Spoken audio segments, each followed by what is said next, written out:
In 1965, a small African country defied almost the entire world. It was called Rhodesia. The conflict began over the transfer of political power and the structure of the state, which led to a break with Britain and a unilateral declaration of independence. The world reacted harshly. Sanctions, diplomatic isolation, the collapse of trade relations. Rhodesia was almost completely cut off from the global system. But the country did not collapse. Despite the pressure, its economy remained relatively stable in the early years. Agriculture, resource extraction, and domestic industry allowed the state to continue functioning even under sanctions. But at the same time, war began. A prolonged armed conflict spread across the country and its border regions. Insurgent movements received external support, and Rhodesia became trapped in a long war of attrition.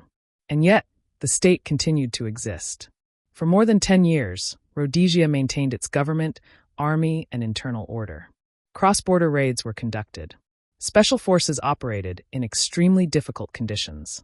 The conflict grew increasingly intense and widespread. But over time, the pressure became overwhelming. Sanctions began to weaken the economy. The war escalated. Isolation became complete. In 1980, Rhodesia ceased to exist. In its place, a new country emerged, Zimbabwe. And today, Rhodesia remains one of the most controversial stories of the 20th century. For some, it is an example of a state that endured unprecedented pressure for a long time. For others, it is a complex and painful chapter of African history. But one question remains. How did a small country hold out against the world for so long? And why did it all eventually collapse?